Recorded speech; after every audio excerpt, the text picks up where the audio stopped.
that is held up as proof that he was severely racked. I don't think that there's any doubt that he was, but he held out. I mean, he held out for days. It was absolutely astonishing, really. And during that time, Catesby and co. were riding around the Midlands trying to raise a revolution.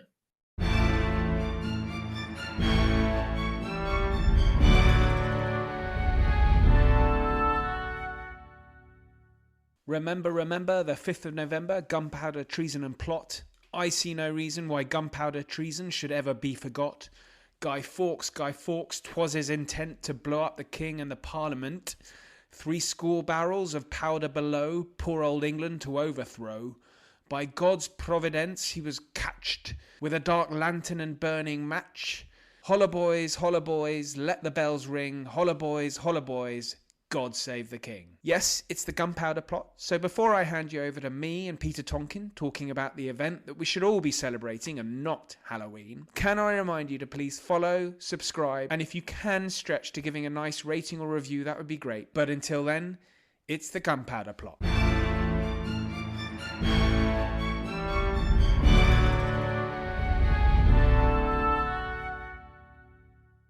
Peter, welcome back to the pod, and a great pleasure to have you on to talk. This is going out on the anniversary of the Gunpowder Plot, the 419th anniversary, I think that this is. Oh, sorry, 424th. No, 419th. No, 420. No, I haven't done the math. You do the math. Okay, so it's 1605. Listeners, help me out here. This is 1605. Yeah. It's the 19th. It's the 419th. Yeah. If my maths is correct. 420th next year. Yes, the big one next year. So we'll have to get you back to repeat yourself. Or come up with something new. A new theory. Yeah. So listeners, we have Peter on here. Now, he's the author of many books, but in particular, he's going to be plundering his knowledge of the Gunpowder Plot, the period, the time, which link into his Queen's Intelligencer series of books. So I will add links in the show notes. But Peter, this is a period where, I mean, you know, I suppose the story kind of starts before the reign of James I, in the dying years of Elizabeth I, as I guess Catholics are feeling increasingly sidelined, or are it's in a sort of environment or in a political state in England where to be a Catholic's not a huge amount of fun. Precisely. In actual fact, it goes further back than that. If you think about it, if you were born in 1540, you would spend the first 7 years of your life as a Catholic under Henry. Henry famously broke with Rome, and there's a lot of assuming that he must have been a Protestant, but he wasn't. He was a strongly practicing Catholic, and in fact, he burned more Protestants than his daughter Bloody Mary. But as soon as he died, he was succeeded by his son Edward VI, who had been brought up by councillors who were Protestants. And so Edward was very much of a Protestant persuasion. And although he was a young chap, he was sort of fit and healthy right up to the last few months of his life. He was quite strongly Protestant. And so suddenly the Catholics got a taste of being a minority who was looked down upon. But then when Edward died, Mary succeeded. And of course, she had been brought up by her mother, who was strongly Catholic. And Mary actually married Philip II of Spain, who was technically King of England for several years. And I have debated with Stephen Verapen and several others about whether that was a strong motivator for Philip's continuing desire to take command of the country again. But that was his actual title. He was a king of... Yeah. Yeah, he was not outright king. He was king consort, so to speak, but he was in a much more powerful position, for instance, than the Duke of Edinburgh with Queen Elizabeth II, and he had the title of king. He addressed Parliament in 56 as king, spoke to them in Latin. Many of them that were there, having been Protestant under Edward, became Catholic under Mary. And then when Elizabeth came to power in 1558, they became Protestant again. Now, Elizabeth famously didn't want to make windows into men's souls. And she was quite keen to have a sort of laissez faire relationship with the Catholics, but that didn't suit the men in her council.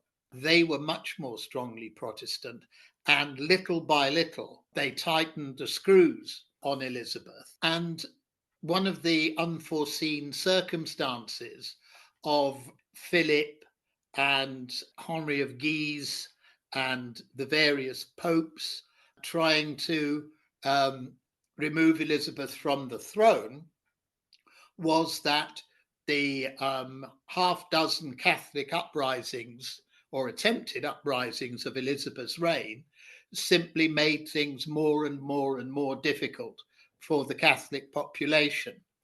But what you've got to bear in mind, looking at it from the Catholic point of view, especially from the point of view of Catholics trying to overthrow the status quo during Elizabeth's reign, was that people had been Catholic and then Protestant, then Catholic again, and now they were supposed to be Protestant. And of course, if you had any serious belief in the Catholic faith, then the fact that you were living in a Protestant country put your soul at extreme risk. You couldn't go to mass, you couldn't confess, you couldn't be pardoned for your sins.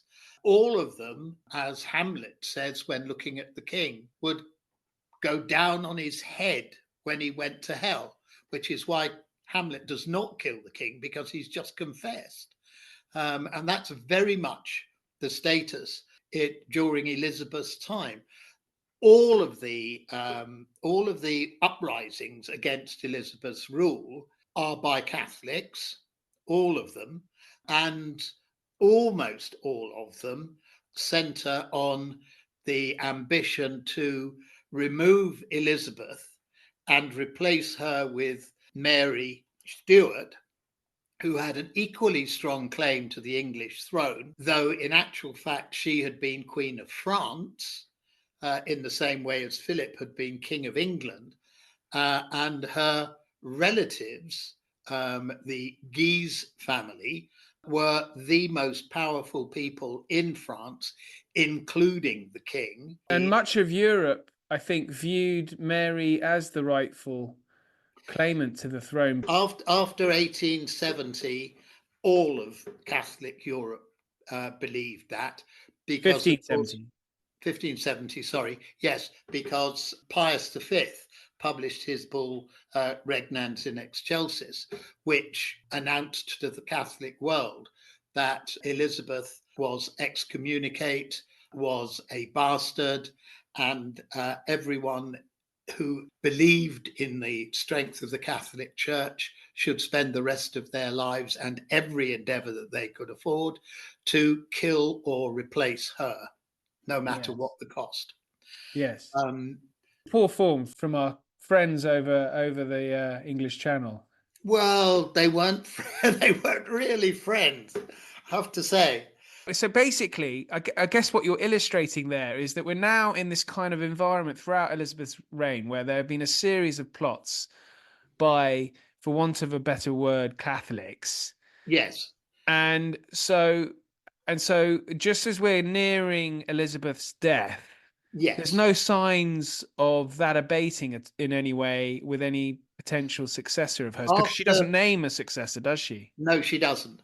After 1586, after the Babington plot, things ease back because there's no further major foreign interference. But of course, 5 years later, she gets her own private internal revolution led by the Earl of Essex. And a lot of people, frustrated Catholics, many of whom will later join Robert Catesby in the Gunpowder Plot, actually joined Essex because he promised that were he to gain power as he planned, he would actually relax the rules that were governing Catholic worship and make things easier for the Catholics right throughout the country. And so, ever hopeful, lots of Catholics joined Essex, and Robert Catesby was in fact wounded at the Battle of Ludgate, which was the final sort of destruction of the Essex Rebellion. And he ended up in prison, but was released. You mentioned Catesby because obviously Yeah. we're going to come to him. Yeah, But he participates in Essex's plot, which was in 1601. That's only 4 years before the Gunpowder Plot. That's right. And in any case, Catesby came from that great circle of Catholic families, the Throckmortons, all the Winters. They all, at one level, were Protestant and at one level were Catholic. So, for instance, Francis Throckmorton, who was famously involved in the plot that's named after him, was the nephew of the English ambassador to France. They all had access to the court. And this is a theme that rolls on into the early years of King James's reign. So James the First, Stephen Veerpen has been on. You've mentioned him as you've had discussions with him on this subject. But James the First, he was describing James's actually quite politically astute and very sort of quick reaction to Elizabeth's sickness and ultimately her death. He heads south and becomes king. So you've mentioned some of the sort of plotters already, the Catesbys, the Winters, and others. Yeah. Is it fair to say that they are thinking with a new regime from the son of Mary Queen of Scots, a Catholic, that that he will be more friendly to them, and therefore there isn't a sort of a need, I guess, to attempt to assassinate him. It's only once that James's government actually does not row back any of the kind of legislation, and in fact they elect to continue with their plotting. Am I getting that right? What's the Actually more personal than that, because Tom Percy, one of the most important of the plotters, was related to Henry Percy, who was the 9th Earl of Northumberland, the Wizard Earl, and he had direct access to James. Undoubtedly the most famous figure in the plot, other than James the First, I suppose, is Guy Fawkes. Yes. So let's talk about his involvement, because and I suppose the plot, the wider plot, because as you mentioned, now things are building. It's under the leadership of Robert Catesby. Yes. And he chooses to employ the services of Guy Fawkes, who's a quite an effective soldier and a veteran of the wars of religion. That's correct. We go one step back, however, because he sent Tom Winter over to look for a certain type of soldier. There was a major explosion at the Redriff powder mill. Redriff is now called Rotherhithe. And there was a major gunpowder mill in the middle of it. And just as James was on his way down the country, 1603, this thing blew up. And it so happened that one of the people who was there and saw it happening was Robert Catesby. And in actual fact, gunpowder as a way of killing people was quite well known. Francis Walsingham, for instance, his second wife had 2 sons, and in a house on the Isle of Wight, who were killed when they were trying to dry gunpowder in front of the fire in their house. That's not a brilliant idea to dry gunpowder in It's front not of. a brilliant idea, but it's quite common, and you'll find one or two other people trying it later on in the story. Your engineer went to a fortification, dug a mine, a short mine underneath it, packed the mine with explosives, and then blew the whole lot up later on, making a breach in a defensive wall. And that's the sort of thing that Guy Fawkes was expert in doing. He was so expert, in fact, that he was appointed a lieutenant and was working with the Spanish army, which is why he is also known as Guido Fawkes. And he changed his name from Guy to Guido because it sounded more Spanish. But Tom Winter found him. He was a Yorkshireman, in actual fact, in spite of everything else. Wait, so Guy Fawkes is a Yorkshireman? Yeah. But in some of these TV adaptations, he's a foreign gentleman. No. He's a Yorkshireman. They bring him across, they discuss, and the plan is simple in concept, but obviously less simple in execution. And that is that the king is going to do the state opening of Parliament. And King has only done one state opening of Parliament before. And it was one of the great social occasions of the early 1600s. Not only was the king there, but absolutely everyone who could be there was there. All the lords, everyone who had anything to do with Parliament. The Commons was assembled in the House, in the Commons chambers quite close by.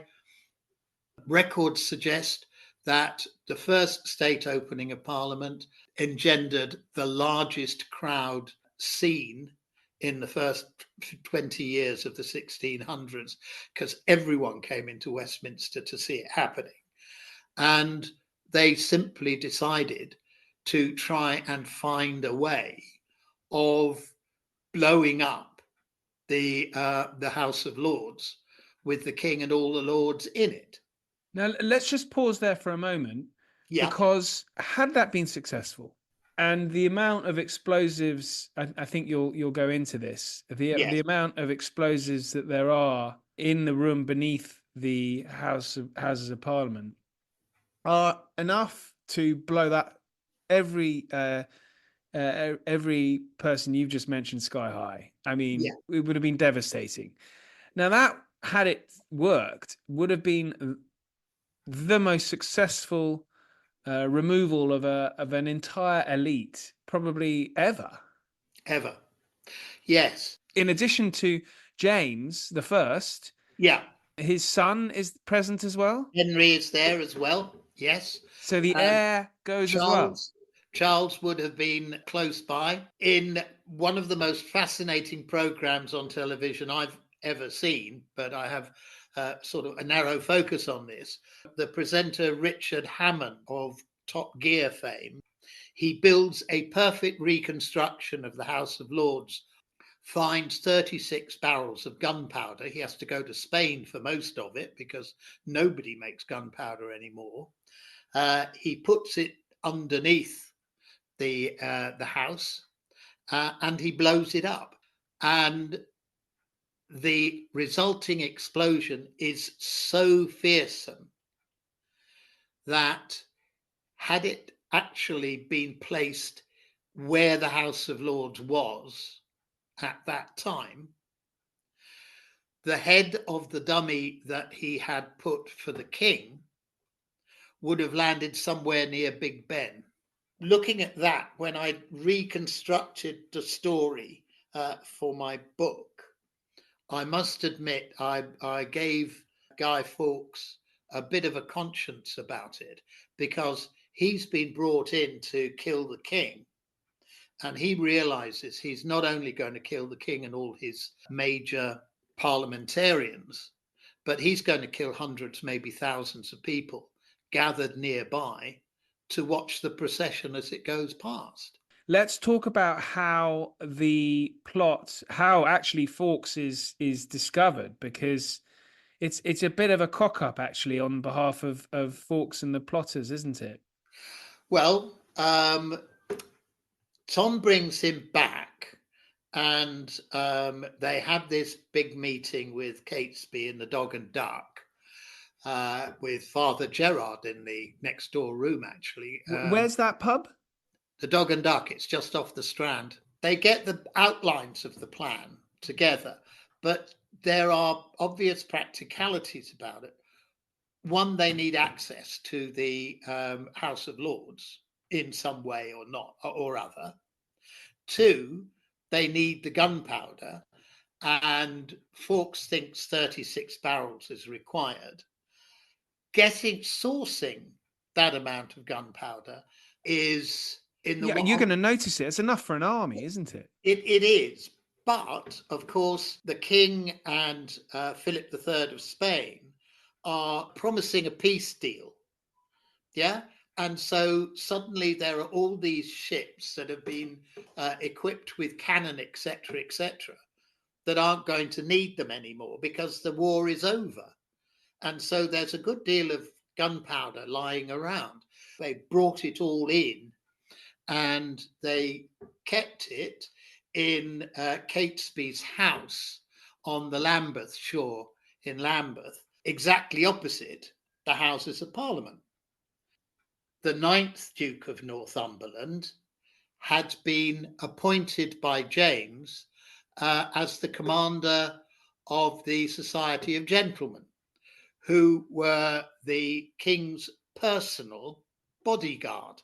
And he allowed his relative, Thomas Percy, to join the bodyguard, in spite of the fact that only Protestants were allowed to join, and Tom was a rabid Catholic.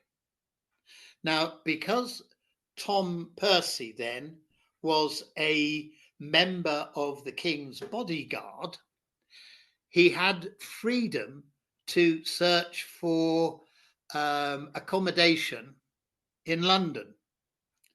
And in actual fact, he found a room in a house less than 100 yards away from the House of Lords. It was literally in the same square.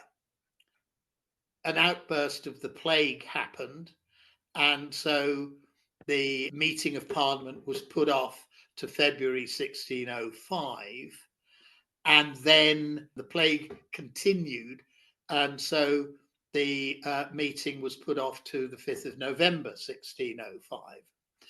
And rather than hanging around during all of this, Fawkes had gone off back to Europe anyway. Another piece of good fortune turned up. And it's one of those things that you really beggars belief, because the House of Lords was built on the upper story of a sizable building. And underneath it was not more rooms, not more accommodation, but what they called an undercroft. And the undercroft was where all sorts of stuff was stored. And it so happened that the lease of the undercroft came up for renewal. And so Tom Percy arranged to buy it. And he bought the lease of the undercroft.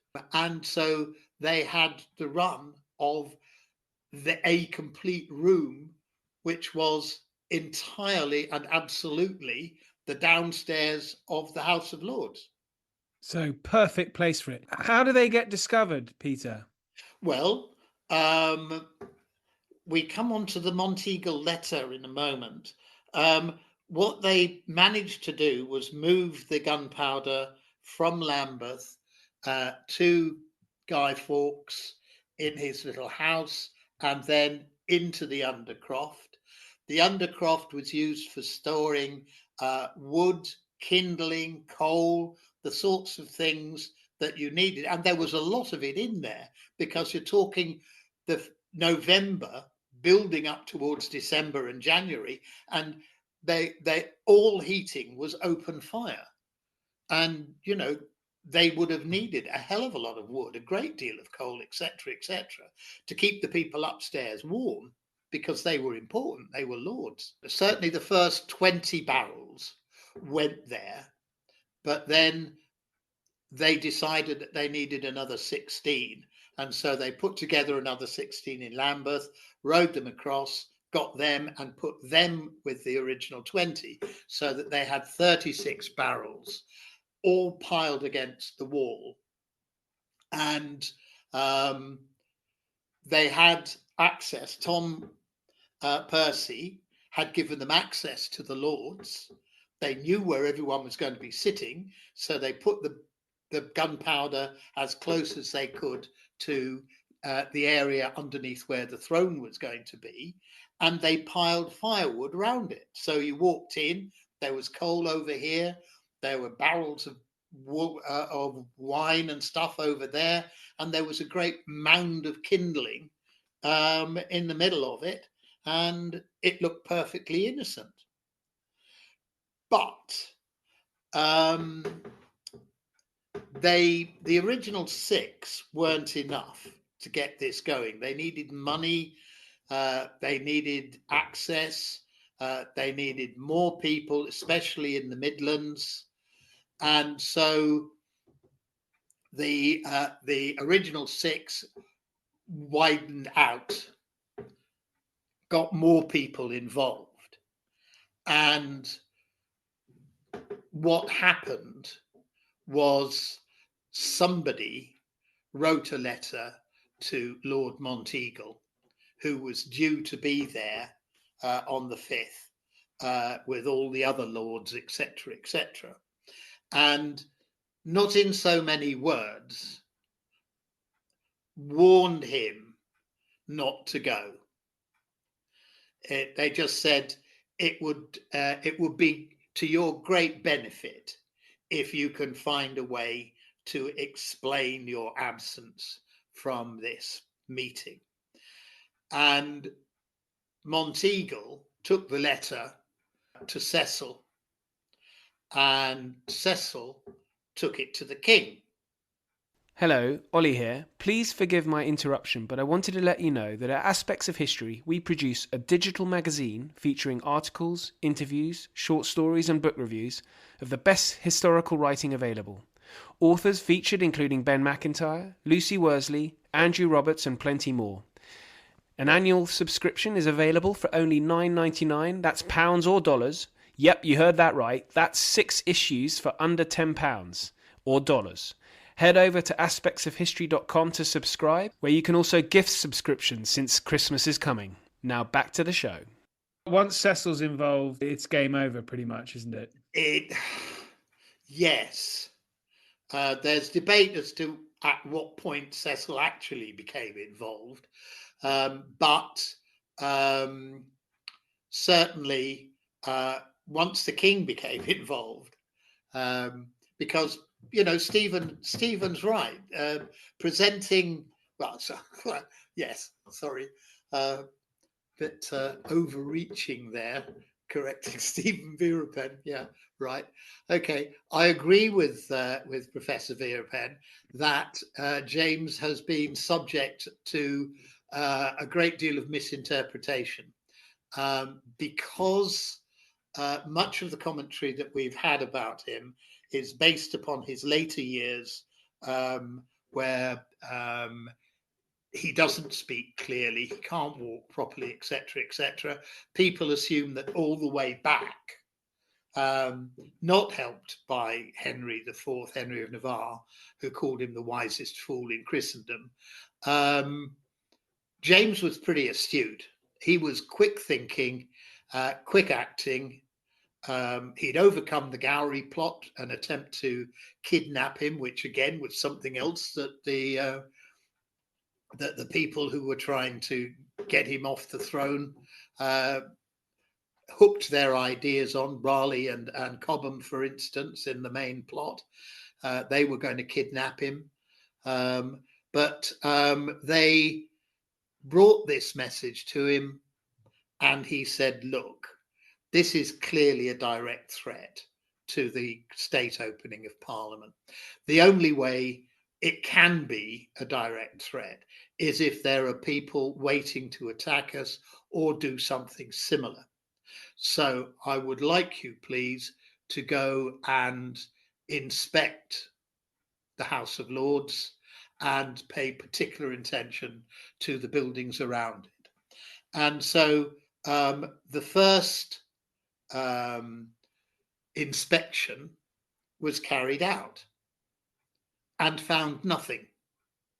There was nobody there. The place was in darkness. They looked at the undercroft.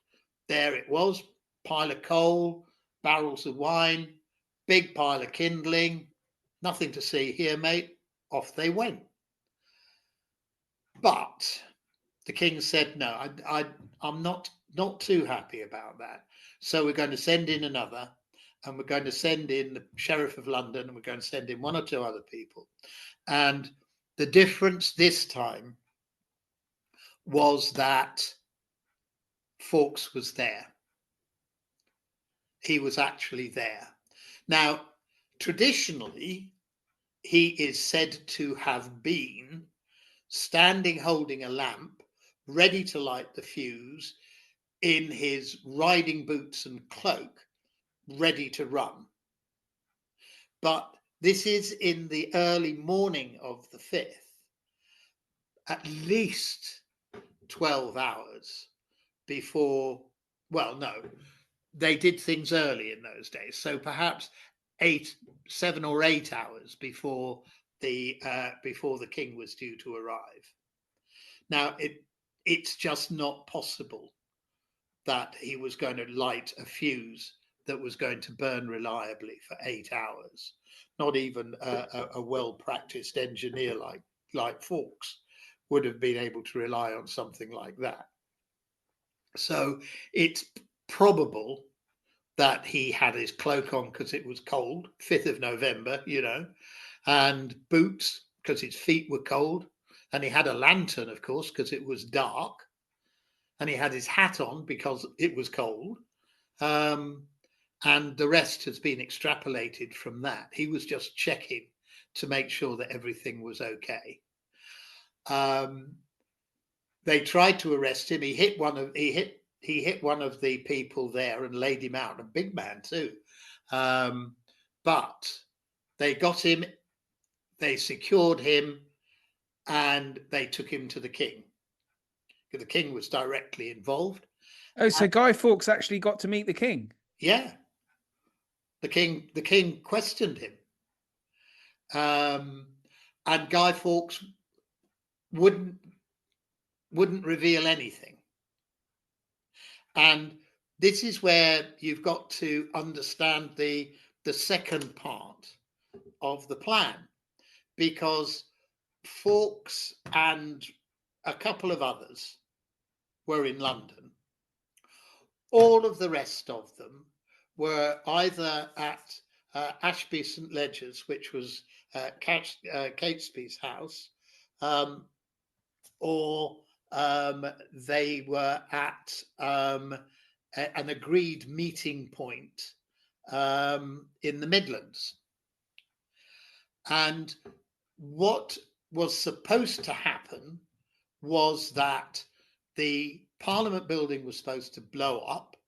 The Lords were all going to be dead. There was going to be complete pandemonium in London. And the couple of people in London were then riding north, hell for leather, to Ashby St Ledgers and then on.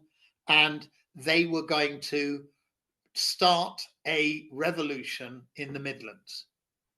That's what they were going to do. And even though Fawkes was captured on the 5th, they still did it. They went and they had this, not an army, they had a couple of hundred of them, and they started riding around the Midlands trying to get people to join them.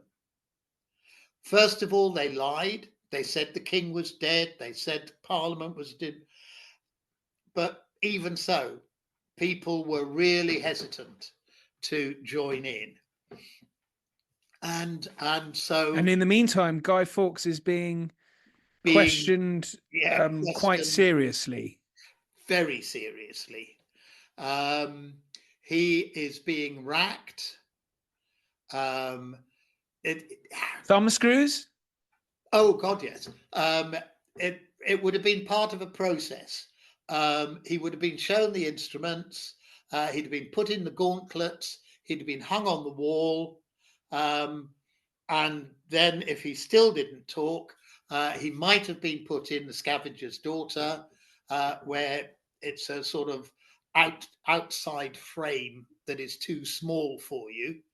They wouldn't have put him in Little Ease like they did to Gerard, which was actually a cell downstairs in the tower, which is too small to stand up, lie down, etc., etc. You stayed in there. Gerard stayed in there for 4 days, I think, but he couldn't walk when he got out. The rack was in the rack room.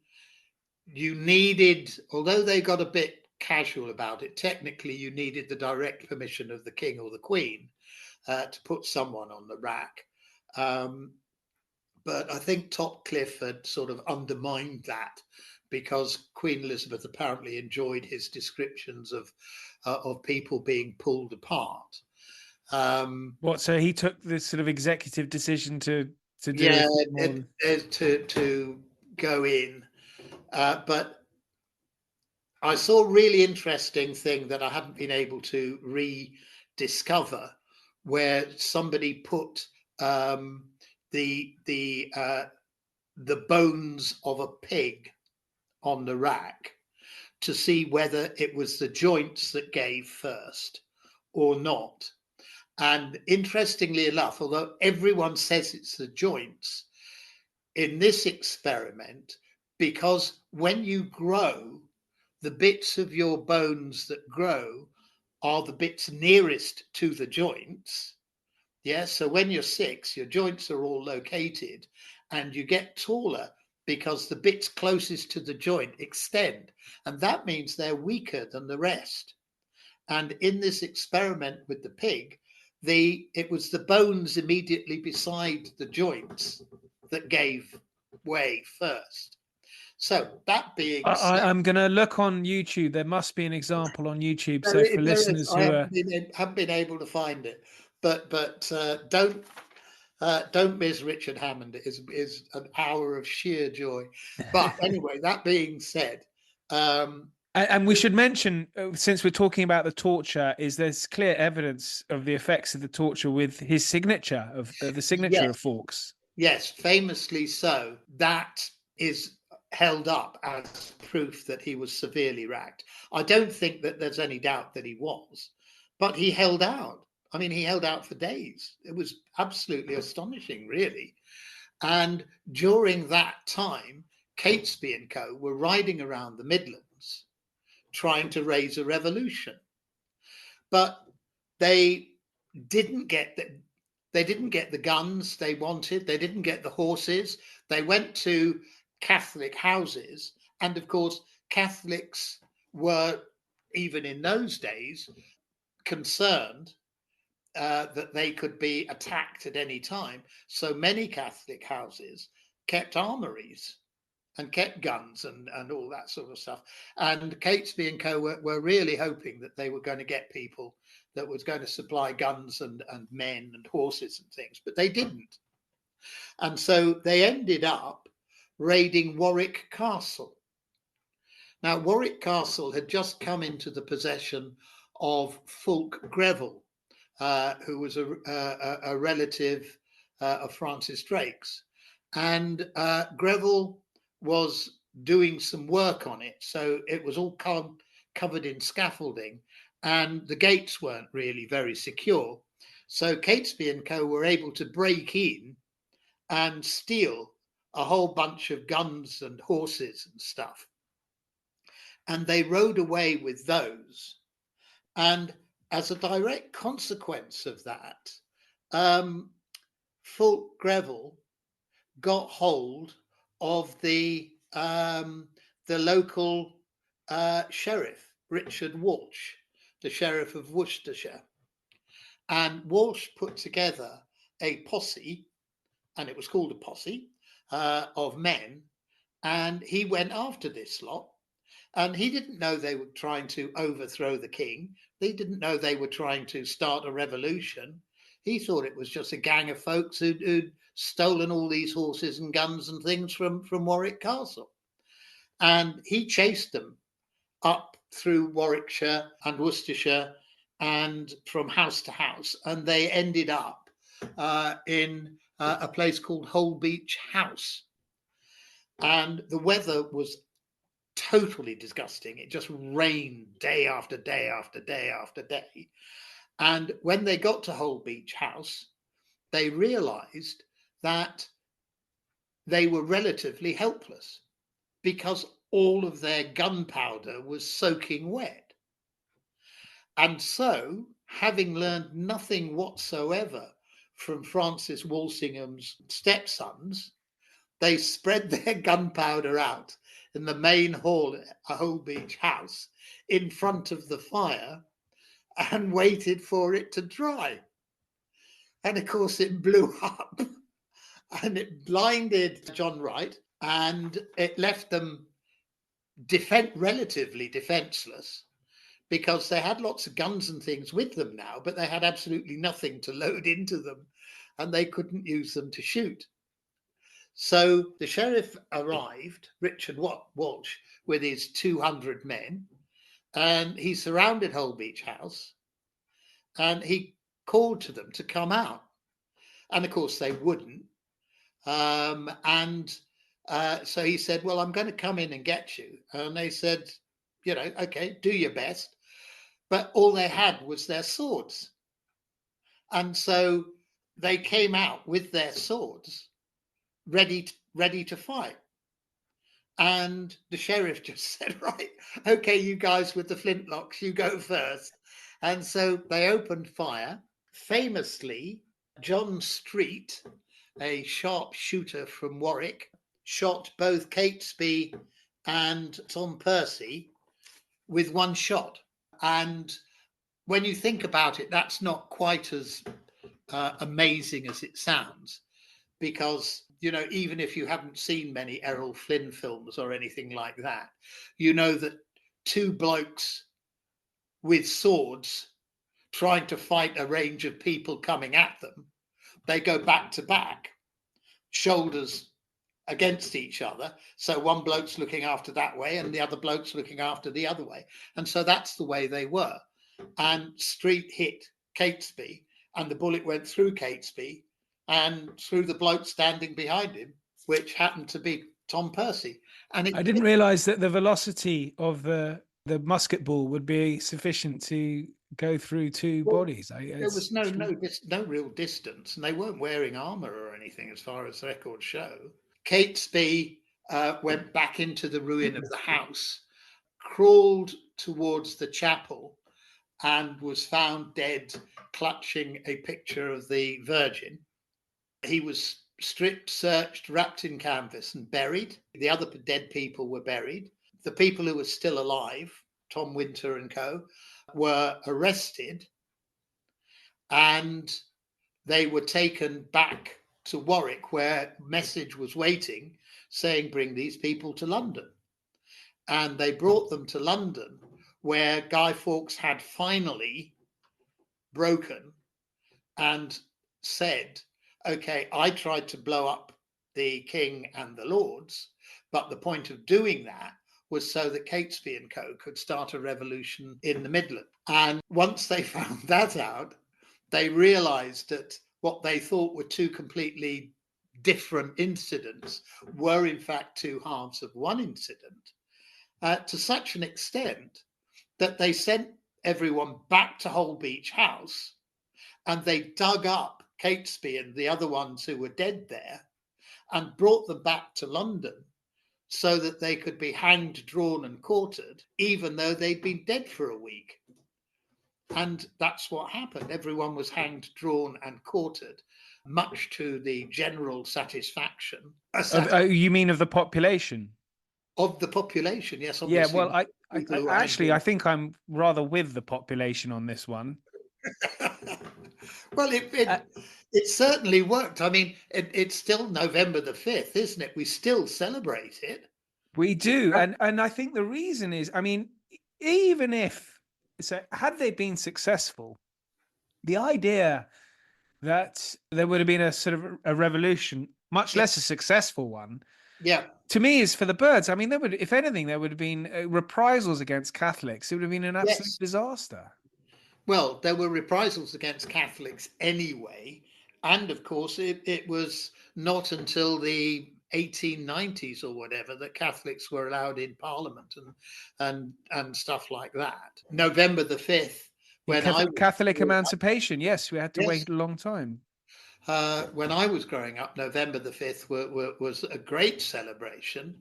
Though fair enough, I was in Protestant Ulster at the time, so particularly a great celebration. Well, it was when I was growing up in the 80s, Peter. And I think one of the reasons why we're doing this episode is to reject this Americanism of Halloween, Yes, which falls so close that's to the right. 5th, and to try and get the listeners to celebrate the 5th of November when we were Yes, saved from. yes. Well, I, a civil war. It would have been. It would have been a civil war, wasn't it? I mean, fair enough. The Civil War came along 40 years later, but you see, what motivated Walsingham and Cecil, etc., right at the outset of this in 1572, was the St. Bartholomew's Day massacre, and the whole of the thinking behind the council's protection of Elizabeth and the country was the terror that that would happen here. 30,000 Protestants slaughtered, okay, by Mary, Queen of Scots' uncle and cousin. They were the guys who did it. It was Henry of Guise who actually cut off de Coligny's head personally after he'd been slaughtered in his bedroom and dumped out the window. I mean, they were terrified that this was going to happen here. And the obverse of it would have happened in England in 1606. If James had been killed, there would have been a great slaughter of Catholics, surely. And, I have respect for Guy Fawkes, particularly, as I've fictionalized him into quite a nice bloke. But it was completely ruthless. There is no evidence that he actually gave two hoots about how many people in Westminster Square and in the pubs next door and in the alleyways and the houses and the tenements all up King Street would have been blown to smithereens. I mean, if you see that program with Richard Hammond, the final explosion is absolutely devastating. Yes, and do you think it's then fair for us to label these terrorists, which is what they were, not only that they're terrorists, but they're actually, religiously motivated fanatics? Yes, they are. But one hesitates to mention Hamas or Hezbollah, but it's, a similar mindset that their religion gives them carte blanche, in fact, demands in certain circumstances that they take action which might be seen as questionable by an onlooker, shall we say. Yes. It's, it's 9/11, isn't it? Well, this would have been an attack. I mean, in some ways, it's sort of 9/11 had the White House been hit with the whole cabinet in it. Or as nearly the happened. Capitol. Pentagon nearly got hit, didn't it? Yeah, the Pentagon got hit. The Capitol, I believe, United 93 was planned to hit the Capitol. Yes, it is extraordinary. Well, look, Peter, this has been absolutely brilliant. The ins and outs. I'll put links in the show notes for the novel that covers this. and the series itself. Also, of course, the Richard Hammond demonstration, and I'm going to try and find some YouTube gore to show torture of Guido Fawkes. Yes. Oh, there's lots there. Oh, there's lots Splendid. there. Yeah. Brilliant, Peter. Thank you. Okay, it's a great pleasure. Thanks so much for listening. Plenty more history on the way. So if you can subscribe or follow and give a kind rating, that would be wonderful. But until then, thank you and good night.